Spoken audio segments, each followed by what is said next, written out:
Hello, everyone, and welcome to the English Radio Channel. This is your space for learning everyday English through relaxed conversations, real-life situations, and just hanging out with us. Grab a cup of coffee or tea, get comfortable, and let's practice some English. That's right. Welcome back, everyone. If you are new here, let me tell you a secret. There are no complicated grammar lessons here, no confusing charts, no tests, and no stress. Just simple, natural English you can actually use in your daily life. Exactly. We want you to feel like you are sitting right here in the studio with us. And today's topic? Well, Mark, I told you a little bit about it earlier before we started recording. This one is something really special. Yeah, you said it was more valuable than gold? I've been thinking about that all morning. I have been so curious ever since you said it. What do you mean by that? I did say that, but I don't mean gold like a necklace, a watch, or jewelry. I'm talking about something inside of you, something even more powerful than anything you can buy in a store. Okay, now I'm really guessing. Is it money? Like winning the lottery? Not money, Mark. But honestly, it can help you get money. It can help you achieve your career goals, your fitness goals, and your language dreams. Is it motivation? Like when you listen to a great song and want to run a marathon? Close, but not exactly. Motivation is great, but this thing is different. This thing stays strong, even when your motivation completely disappears. That sounds serious. Okay, the suspense is too much. Tell us, what is it? All right, drum roll, please. Today, we are talking about self-discipline. Ah, self-discipline. Wow, okay, yes, that is a powerful topic. It really is the foundation for almost everything we want to achieve in life, but building self-discipline requires a lot of perseverance. Oh, hold on. Perseverance. Let's pause right there. That's a fantastic word, but maybe a bit difficult for some of our listeners to catch. Let's break that down. What exactly does perseverance mean? Great catch, Mark. That's why you're here. Perseverance means continuing to do something, even when it gets really hard or when it takes a long time to see success. It means you don't give up when you face a problem. I love that. So if I fail my driving test 3 times, but I keep practicing and taking the test until I pass, that is perseverance. Exactly. And self-discipline is closely tied to that. Self-discipline simply means doing what you plan to do even when you do not feel like doing it at all. So basically doing the right thing when your brain is screaming, nah, let's just relax on the sofa. That is the perfect way to explain it. Think about a Sunday morning. You told yourself on Friday, I am going to wake up at 8 a.m. on Sunday and study English for 1 hour. But then Sunday morning arrives. Your bed is so warm, the room is a little cold. Your brain says, just stay in bed. You worked hard this week. Sleep. Oh, I know that voice very well. Right? We all do. Self-discipline is the ability to hear that voice, say, I hear you, but no thank you, and get out of bed anyway. For me, it's almost like choosing your future self over your present comfort. You're making a choice that hurts a little bit now, but will make you so happy next year. That's a beautiful way to say it, Mark. Choosing your future over your comfort right now. It's like making a promise to yourself and actually keeping it. We keep promises to our friends all the time. If we tell a friend we will meet them for lunch, we show up. But when we promise ourselves we will study, we often break that promise. Self-discipline is treating yourself like a good friend.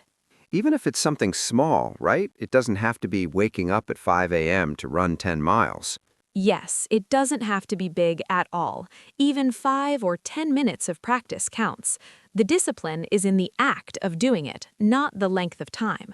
So let me ask you a question that I think a lot of our listeners might be wondering. How is self-discipline different from motivation? You mentioned earlier that they are not the same. Really good question. Here's the easiest way to think about it. Motivation is an emotion. It is a feeling. And like all feelings, happiness, sadness, anger, motivation is fleeting. Stop right there. Fleeting. Another brilliant but tricky word. Listeners, write this one down. Sarah, what does fleeting mean? Fleeting means that something lasts for a very short time. It comes and then it goes away quickly. A shooting star is fleeting. You see it for 1 second and then it's gone. I see. So you're saying motivation is like a shooting star. It lights up the sky, makes you feel amazing, but it doesn't last. Exactly. Think about January 1st, New Year's Day. The gyms are completely packed with people. Everyone is wearing new workout clothes. They're smiling, they're sweating. They have so much motivation. They feel excited at the beginning of this new journey. And then what happens in February? In February, the gym is empty again because the feeling of excitement is fleeting. It vanished. When it's raining outside and you're tired after work, the motivation is completely gone. That's where self-discipline steps in. Self-discipline is not a feeling. It is an action. You keep going even when you don't feel excited anymore. So, if I understand this correctly, motivation starts things. It's the spark. But discipline is the engine that keeps the car moving forward. Perfectly said, Mark. You cannot rely on motivation. If you only study English when you feel motivated, you will probably only study once or twice a month. But if you use self-discipline, you will study even when you are tired. Okay, you've convinced me self-discipline is the magic key. But if self-discipline is so incredibly important for our English, our health, and our careers, why is it so incredibly difficult to build? Why do we struggle with it so much? That is a deep question. Part of the answer is biological. Our human brains are actually wired to love comfort. Thousands of years ago, humans needed to save their energy to survive, so our brains learned to always look for the easiest path. Today, that means our brains want instant gratification. Oh, let's unpack that phrase, instant gratification. That's two big words put together. I hear this phrase a lot in movies and podcasts, but let's make sure our listeners understand it perfectly. Sure, instant means right now, immediately, like instant coffee, and gratification means pleasure, satisfaction, or a reward. So instant gratification means wanting to feel good right now, without waiting. Ah, okay, so eating a chocolate bar gives you instant gratification. It tastes amazing right this second. But eating a salad gives you delayed gratification. It doesn't taste like chocolate now, but it makes you healthy later. That's the perfect example. Our modern world is built entirely on instant gratification. Social media is a huge one. When you scroll on your phone and see funny videos, your brain gets a quick, happy reward. It requires zero effort. Yeah, instant fun. Just swipe, laugh. Exactly. But building self-discipline focuses on long-term benefits. Improving your English to get a better job takes months or years. Building confidence takes time. So when you sit at your desk, your brain has to make a choice between studying English grammar, which is hard work and offers no immediate reward, or watching a funny cat video, which offers instant pleasure. And the brain naturally wants the cat video. Always. It takes active, conscious effort to fight that natural desire. So it's basically choosing later success over right now comfort. And because it goes against our biology, it feels uncomfortable. That actually makes me feel a lot better. It means I'm not lazy. My brain is just doing what human brains do. Exactly. You are not broken. You are human. But because we know this, we can trick our brains and build better habits. All right, I love this part of the show. We've talked about the problem. Now let's talk about the solution. Let's share some simple tips to actually build this superpower. Yes, practical steps people can use starting today. We have 4 main tips. Tip number 1 is to start very small. The biggest mistake people make is trying to change their entire life in one day. They say, starting tomorrow, I will study English for 2 hours every single day, I will only eat vegetables, and I will run 5 miles. And by Tuesday, they have completely quit everything. Exactly. Instead, your goals should be incremental. Hold up. Incremental. That's a wonderful word for the workplace and for learning. Can we explain incremental? Absolutely. Incremental means making changes in very small, gradual steps rather than one giant leap. So instead of jumping to the top of the mountain, you just take one small step up the path. Precisely. Don't say, I will study English for an hour. Say, I will study English for exactly 5 minutes. 5 minutes? But Sarah, is 5 minutes really enough to learn anything? The point isn't how much you learn in those 5 minutes. The point is training your brain to show up. 5 minutes feels so easy that your brain won't resist it. Your brain won't cry for instant gratification because 5 minutes is nothing. And usually, once you start, you end up studying for 15 or 20 minutes anyway, because getting started is the hardest part. That brings us to tip number 2. Make it easy. You have to remove obstacles from your path. We want to make the good habits frictionless. And finally, tip number 4, which might be the most important one, be kind to yourself. This is where so many people fail. You are going to mess up. You are going to miss a day. When you do, don't be harsh. You need to practice resilience. Resilience, yes. Let's explain this one. It's such an important word for mental health and learning. Resilience is the ability to bounce back after a failure or a difficult time. Imagine a rubber band. If you stretch it and let go, it snaps back to its original shape. That is resilience. So if I miss 3 days of studying because I was sick or just feeling lazy, being harsh is saying, I'm terrible at this. I failed. I should just quit. Exactly. But resilience is saying, okay, I missed 3 days. That's life. I'm human. But today is a new day, and I'll try again right now. That mindset makes a massive difference over a lifetime. Let's put this all together and imagine a normal morning. Let's show our listeners what this looks like in the real world. Okay, let's look at 2 versions of the same person on a Tuesday morning. Version 1.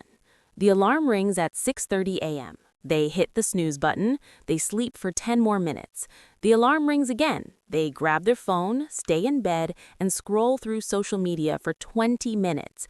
Suddenly, they realize they are late. They jump out of bed, rush to get dressed, spill coffee on their shirt, and run out the door feeling stressed.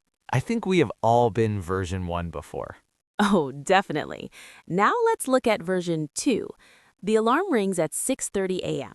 The person still feels tired, the motivation isn't there, but they don't hit snooze. They get out of bed.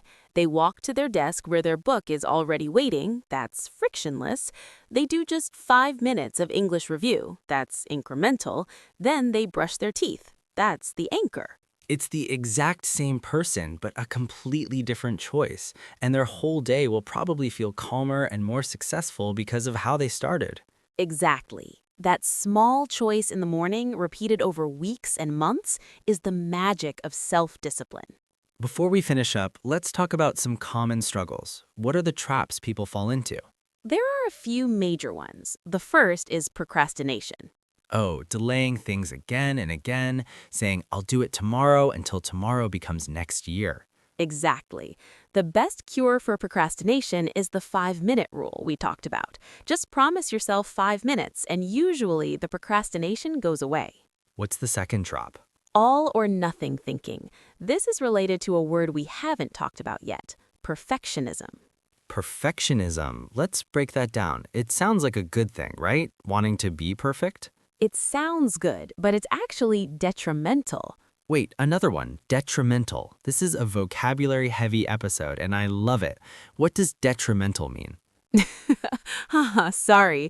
Detrimental means harmful or damaging. So perfectionism, which is the belief that if something isn't 100% perfect, it is a total failure, is actually detrimental, harmful to your progress.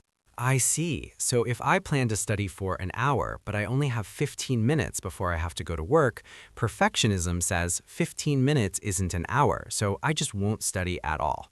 Exactly. And that is so harmful. 15 minutes is infinitely better than 0 minutes. Don't let perfectionism steal your progress.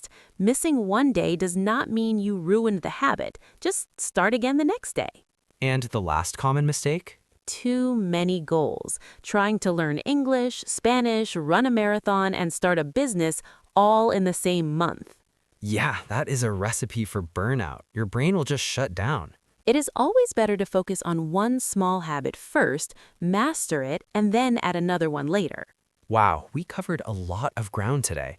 Let's do a quick review of all the amazing keywords we discussed, especially those tricky ones we stopped for. Excellent idea. I'll read the word, and Mark, you give the quick definition. Ready? Ready. Self-discipline. Controlling yourself to do what's good for you even when you don't feel like it. Perseverance. Not giving up, continuing to try even when it's hard. Fleeting. Lasting for a very short time, like motivation or a shooting star. Instant gratification. Wanting a reward or pleasure right now without waiting. Incremental. Making changes in very small, gradual steps. Frictionless. Making a task super easy to start by removing all the obstacles in your way. Anchor habit. A strong daily habit like brushing your teeth that you use to trigger a new habit. Resilience. Bouncing back after a failure, being kind to yourself and trying again. Detrimental. Harmful or damaging, like perfectionism. Fantastic. I hope you all wrote those down, or you can just rewind the podcast and listen again. So, today we talked about self-discipline, the real gold for achieving your dreams. It's the secret ingredient to mastering English or anything else you want to do in life. And remember, the biggest takeaway from me today is that it's not about being perfect. You don't have to be a robot. It's about small, steady actions and getting back up when you fall down. Exactly. One small step again and again. Before we let you go, here's something for you to think about. We want to hear from you.